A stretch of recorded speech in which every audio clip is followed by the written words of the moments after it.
2018 मध्ये एकनाथ शिंदेंची उद्धव ठाकरेंनीच गटनेतेपदी नियुक्ती केली होती।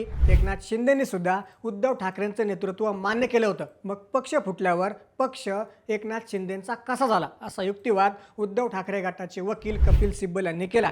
30 जुलैला शिवसेना पक्ष आणि धनुष्यबाण यावर सुप्रीम कोर्टात सुनावणी पार पडली।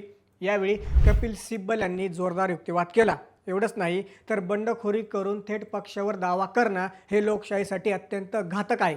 जर बंडाच्या सुरुवातीच्या टप्प्यातच या प्रकरणाची सुनावणी त्वरित आणि निष्पक्षपणे झाली असती तर एकनाथ शिंदे मुख्यमंत्री झाले नसते।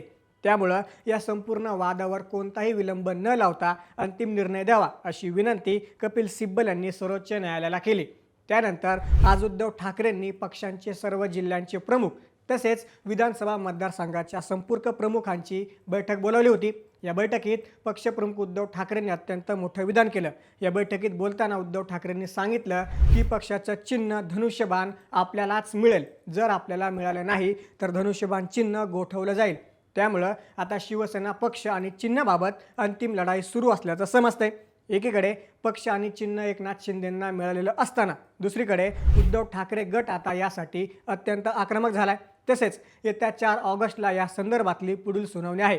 नक्की काय घडलं बैठकीत, उद्धव ठाकरे नक्की काय म्हणाले, सुप्रीम कोर्टात काय घडलं, जाणून घेऊया या व्हिडिओच्या माध्यमातून। नमस्कार, मी महेश नाकाडे आणि तुम्ही पाहताय थोडक्यात। गेल्या 4 वर्षांपासून सुरू असलेल्या शिवसेना पक्ष आणि चिन्हाच्या सुनावणी संबंधी उद्धव ठाकरे यांनी अत्यंत महत्त्वाचं वक्तव्य केलं आहे।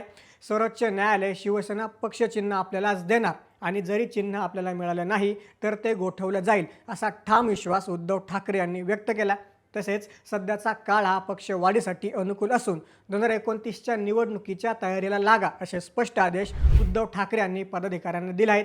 सध्याचा काळ हा पक्ष वाढीसाठी अत्यंत अनुकूल असून पदाधिकाऱ्यांनी आगामी 2029 सालच्या लोकसभा आणि विधानसभा निवडणुकीच्या तयारीला आतापासूनच लागावं असे आदेश त्यांनी दिले। आमचं आधीच ऐकलं असतं तर एकनाथ शिंदेंचं सरकार राज्यात कधीच आलं नसतं असा घणाघात करत सुप्रीम कोर्टात शिवसेना फुटी प्रकरणी पार पडलेल्या सुनावणीत उद्धव ठाकरेंचे वकील कपिल सिब्बल चांगलेच आक्रमक दिसले होते। एक नेता म्हणजे संपूर्ण पक्ष असू शकत नाही असंही त्यांनी कोर्टात ठणकावून सांगितलं। पुढे बोलताना त्यांनी थेट सर्वोच्च न्यायालयालाच खडसावलं। मागच्या 4 वर्षांपासून या प्रकरणाची अंतिम सुनावणी पूर्ण झाली नसल्यानं उद्धव ठाकरेंच्या पक्षातून अनेक लोक बाहेर गेले आहेत याकडे त्यांनी लक्ष वेधलं। 2023मध्ये सुनावणी सुरू झाली आणि 2026 उजाडलं तरी ती सुरूच आहे, हे अत्यंत चुकीचं आहे अशा शब्दात कपिल सिब्बल यांनी खंत व्यक्त केली। शिवसेना पक्षाचं नाव आणि निवडणूक चिन्हासंदर्भातील या प्रकरणाची पुढील सुनावणी आता सर्वोच्च न्यायालयानं 4 ऑगस्ट रोजी निश्चित केली आहे।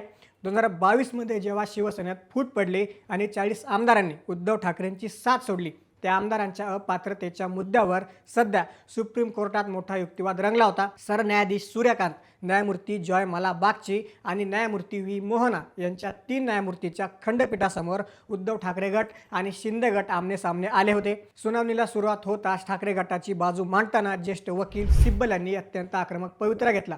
कपिल सिब्बल यांनी कोर्टात स्पष्ट शब्दात सांगितलं की बंडखोरी करून थेट पक्षावर दावा सांगणे हा लोकशाहीसाठी झालेला सर्वात मोठा आघात आहे। आपल्या युक्तिवादात त्यांनी शिवसेनेचा संपूर्ण इतिहास आणि घटनाक्रम न्यायालयासमोर मांडला।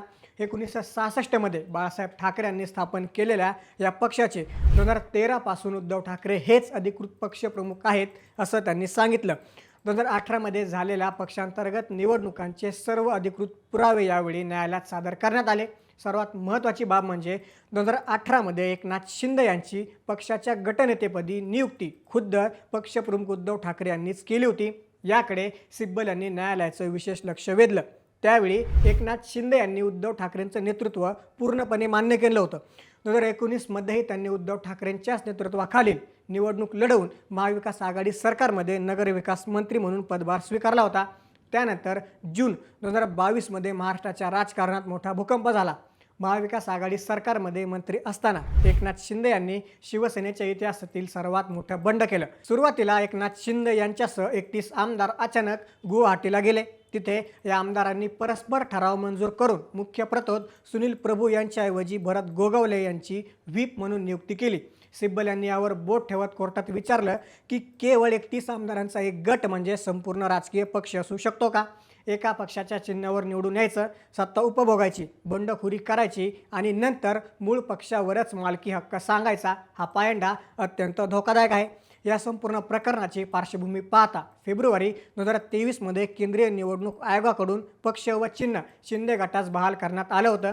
तर ठाकरे गटाला शिवसेना उद्धव बाळासाहेब ठाकरे हे नाव आणि मशाल चिन्ह मिळालं। त्यानंतर 23 फेब्रुवारी 2023 रोजी आयोगाच्या या निर्णयाला उद्धव ठाकरे गटाकडून सुप्रीम कोर्टात आव्हान देण्यात आलं। मात्र निवडणूक आयोगाच्या निर्णयास स्थगिती देण्यास सुप्रीम कोर्टानं नकार दिला आणि अंतिम निकालापर्यंत शिंदे गटास चिन्हाचा वापर करण्यास मुभा दिली। पुढे 7 मे 2025 रोजी तातडीच्या सुनावणीला सुप्रीम कोर्टानं नकार दिला होता आणि 14 जुलै 2025 पर्यंत ही याचिका प्रलंबित राहिली। पुढे बोलताना सिब्बल यांनी विधानसभा अध्यक्ष आणि राज्यपालांच्या भूमिकेवरही तीव्र प्रश्न उपस्थित केले। आमदारांनी सही केलेलं पत्र अध्यक्षांकडे पाठवलं, अध्यक्षांनी ते राज्यपालांकडे पाठवलं आणि राज्यपालांनी लगेच फ्लोअर टेस्टचे आदेश दिले। पण त्यावेळी मूळ राजकीय पक्षाचे प्रमुख उद्धव ठाकरे हेच होते। केवळ विधिमंडळातील काही आमदार एकत्र आले म्हणून ते स्वतःला मूळ राजकीय पक्ष म्हणू शकत नाहीत। सर्वोच्च न्यायालयाच्या घटनापीठानं याआधीच स्पष्ट केलं की राजकीय पक्ष आणि विधिमंडळ पक्ष हे दोन संपूर्ण वेगळे गट आहेत। त्यामुळं आमदारांचं संख्याबळ जास्त आहे म्हणून विधिमंडळ पक्षाला मूळ पक्ष मानता येत नाही असा युक्तिवाद कपिल सिब्बल यांनी केला। कपिल सिब्बल यांनी मागच्या सुनावणी दरम्यान थेट सर्वोच्च न्यायालयालाच खडे बोल सुनावले। गेल्या 4 वर्षांपासून या प्रकरणावर अंतिम सुनावणी पूर्ण न झाल्यामुळं एका पक्षातून दुसऱ्या पक्षात जाण्याची आणि फोडाफोडीच्या राजकारणाची प्रक्रिया थांबलेली नाही। जर या प्रकरणावर वेळीच सुनावणी झाली असती आणि योग्य निर्णय आला असता तर एकनाथ शिंदे यांच्या नेतृत्वाखालील सरकारची राज्यात स्थापना झाली नसती असं त्यांनी सांगितलं। 2023 सुरू झालेली सुनावणी 2026 उजाडलं तरी सुरूच आहे, हे लोकशाहीसाठी घातक आहे असंही कपिल सिब्बल म्हणाले। 30 जुलैला सरन्यायाधीश सूर्यकांत यांच्या पीठानं दोन्ही बाजूंचा सविस्तर युक्तिवाद ऐकून घेतला असून सर्व मुद्द्यांचे एकत्रित संकलन आणि आवश्यक कागदपत्रे सादर करण्याचे निर्देश दिले आहेत। या अत्यंत ऐतिहासिक आणि संवेदनशील प्रकरणाची पुढील सुनावणी आता येत्या 4 ऑगस्ट रोजी निश्चित करण्यात आली आहे। त्यामुळं 4 ऑगस्टला सर्वोच्च न्यायालय यावर नेमका काय ऐतिहासिक निर्णय देणार याकडे आता संपूर्ण महाराष्ट्रासह देशाचं लक्ष लागलं आहे। या राजकीय घडामोडींबद्दल आणि न्यायालयीन लढाईबद्दल तुम्हाला काय वाटतं? आगामी अंतिम सुनावणीत शिवसेना पक्ष आणि धनुष्यबाण चिन्ह नेमकं कोणत्या गटाला मिळेल? आम्हाला कमेंट्समध्ये नक्की सांगा। अशाच राजकीय घडामोडी जाणून घेण्यासाठी थोडक्यातला नक्की सबस्क्राईब करा।